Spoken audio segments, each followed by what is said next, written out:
அனைவருக்கும் அன்பான வணக்கம். இது ஷார்ட் ஸ்டோரி ஸ்மார்ட் சக்சஸ். நான் உங்கள் சண்முகம். வாரந்தோறும் புதன்கிழமை, ஞாயிற்றுக்கிழமை 2 நாள் இந்த வீடியோ யூடியூப்ல டெலிகாஸ்ட் ஆகுது. முழுவதுமாக பாருங்கள். உங்களுக்கு பிடிக்கும், லைக் பண்ணுங்க, மற்றவர்களுக்கு ஷேர் பண்ணுங்க. இந்த வீடியோ குறித்த கருத்துக்களை கமெண்ட் பண்ணுங்க, சப்ஸ்கிரைப் பண்ணுங்க.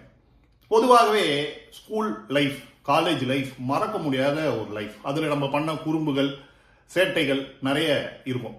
அதுலயும் இந்த காலேஜ் கட் அடிச்சுட்டு சுத்துவோம் இல்லைங்களா, அதெல்லாம் மறக்க முடியாது. இந்த மாதிரி கட் அடிச்சுட்டு போறப்போ ஒரு சில டைம்ல லேட்டா போகும். கிளாஸுக்கு லேட்டா போகும். லேட்டா போறப்போ மிஸ் இல்ல மாஸ்டர் ஏதோ ஒன்று எழுதி வச்சிருப்பாங்க, இல்ல அப்படின்னா நம்ம போறப்போ அவங்க கிளம்பிட்டு இருப்பாங்க. இது மாதிரி ஏதோ ஒரு சம்பவம் ரெகுலராகவே நடக்கிறது தான்.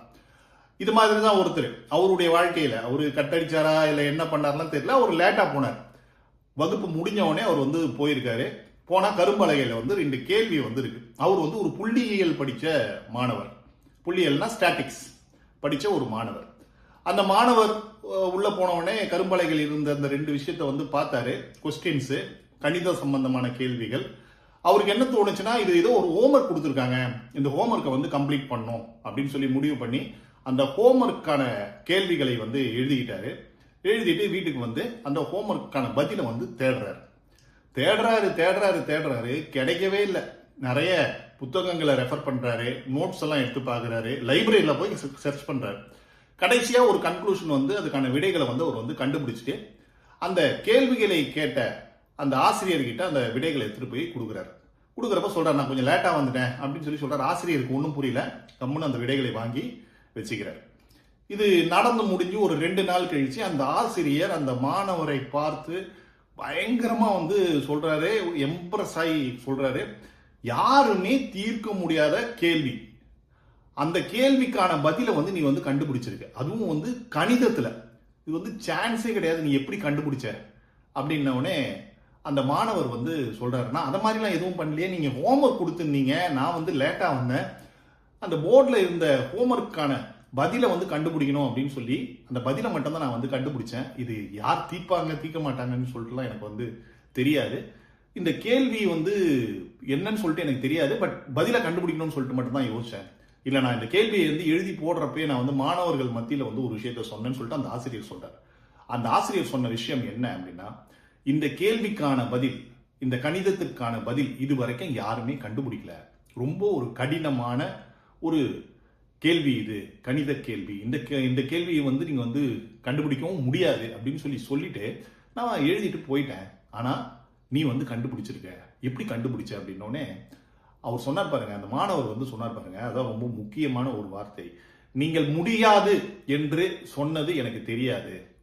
நீங்க ஒருவேளை முடியாதுன்னு சொல்லும் பொழுது நான் இருந்து அது எனக்கு தெரிந்திருந்தால் கண்டிப்பாக நானும் இந்த கேள்விக்கான பதிலை கண்டுபிடிப்பதற்கு முயற்சி செஞ்சிருக்கவே மாட்டேன். எனக்கு தெரியாதுன்றதால இந்த நீங்க சொன்ன விஷயம் எனக்கு தெரியாது அப்படின்றதால நான் முயற்சி செஞ்சேன், எனக்கு பதில் கிடைச்சது அப்படின்னு சொல்லிட்டு சொன்னார். இது ஒரு சாதாரணமா ஏதோ ஒரு கதைக்காக சொல்லக்கூடிய விஷயம் கிடையாது. இது உண்மையாகவே 1939 நடந்த முக்கியமான ஒரு சம்பவம். கலிபோர்னியா மாகாணத்துல இருக்கக்கூடிய யூசி பெர்க்லி அப்படின்ற யூனிவர்சிட்டியில நடந்த ஒரு விஷயம். அந்த மாணவருடைய பெயர் என்ன அப்படின்னா டான்சிக், அந்த ஆசிரியருடைய பெயர் நேர்மன். இத முக்கியமான விஷயம் அவர் கண்டுபிடிச்சார்ல, அந்த 2 ஆன்சர்.